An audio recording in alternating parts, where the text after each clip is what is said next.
Okay, we'll be making a presentation on medication called desvenlafaxine. Desvenlafaxine is a serotonin non-epinephrine reuptake inhibitor.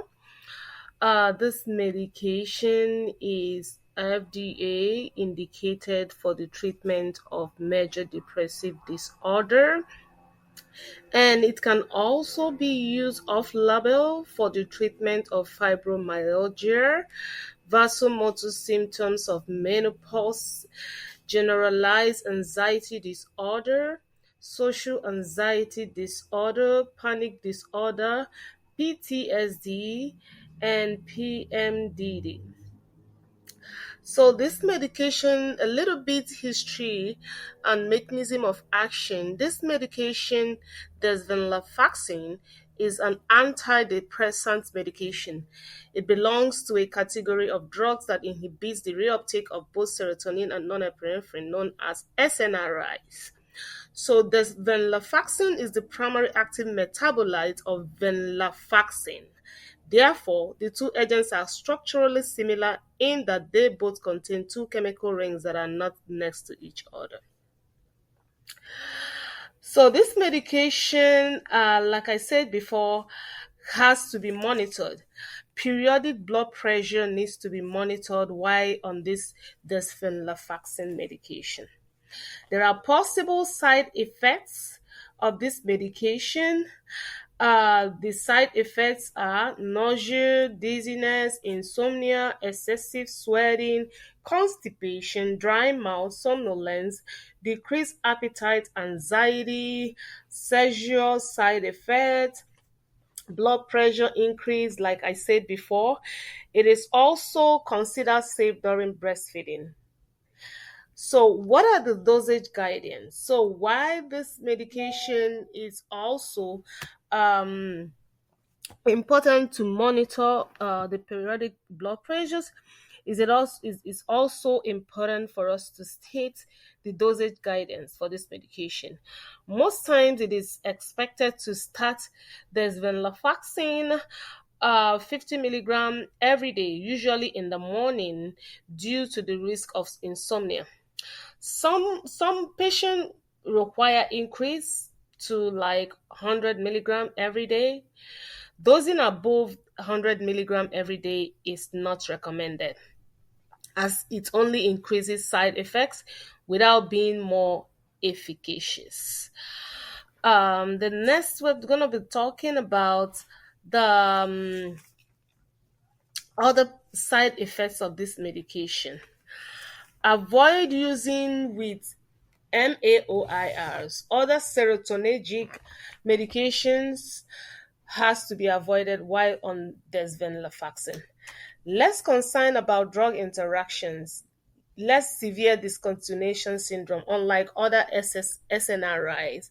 You don't have to taper down when you are trying to discontinue this medication because it doesn't really have severe discontinuation syndrome, unlike every other SNRIs or SSRIs. This medication efficacy was found to be moderate when compared to other antidepressant drugs. Also, this medication can be used majorly for the treatment of major depressive disorder. That is the FDA approved indication for this medication. So next, we're going to be talking about possible two case scenarios: when, how, and why we need to use this medication. My first case scenario is going to be a patient, 59-year-old female, walked into the clinic, present with chief complaints of depression and anxiety, which are exacerbated by her health problems, including HIV, Hep C, chronic fatigue. The patient has family history of mental health with her mother committing suicide but denied any suicidal ideation when she was 4 years old.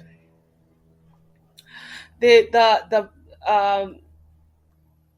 diagnostics that can be done is the thyroid function testing has to be done, iron levels, hormonal tests, CBC, CMP, TSH, ESR, and toxicology screen. This has to be done. Social history: this patient smokes one pack cigarette per week and drinks alcohol occasionally. Family history: mother bipolar depression, father heart disease, and alcoholic. Mental status with this patient is alert oriented times 4, appears well groomed and cooperative with logical thoughts process. Okay. But this patient with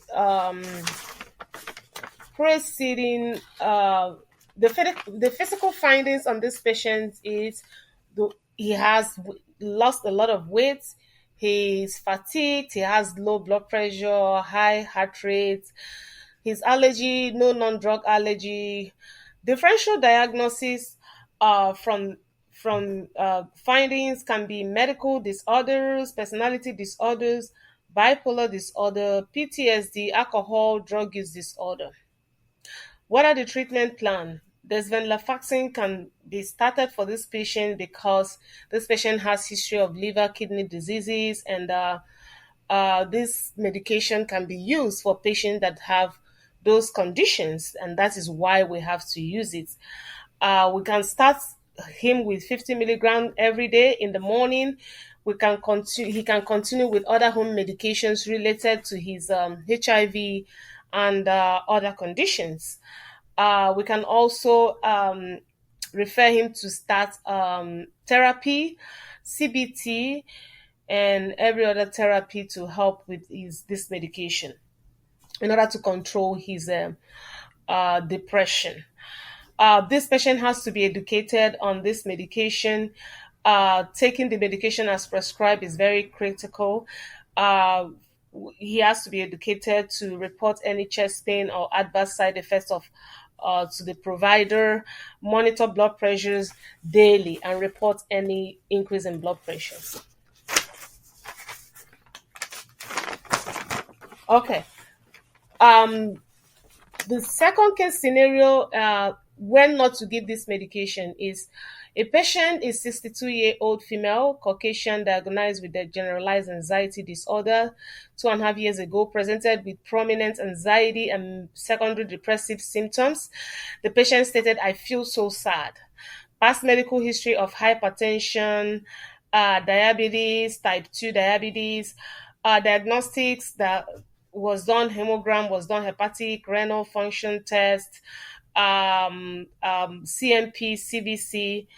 The medications this patient is on: loxatine, potassium 50 milligram, hydrochlorothiazide 12.5 milligram daily, metformin 1000 milligram daily. Physical exam shows no abnormal findings except um, blood sugar of 201. Past psych history: anxiety, generalized anxiety disorder, medication abuse, denied any medication abuse, no non-drug allergy, family history of major depressive disorder and diabetes by the mother. This patient is a past smoker, and she drinks red wine once per week. Mental status exam: this patient is alert oriented times 4 with flat affect, mood appears anxious, speech is clear through thought process is logical, perceptual disturbance, cognition, insight, and has a normal judgment. His diagnosis is major depressive disorder. Major depressive disorder. Treatment plan: we're gonna place this patient on sertraline instead of SNRI. We're gonna place him on SSRI. Um, Non-pharmacological treatment can be physiological therapy, mind body teaching, lifestyle changes to help with the diabetes, exercise, encouraging exercises, and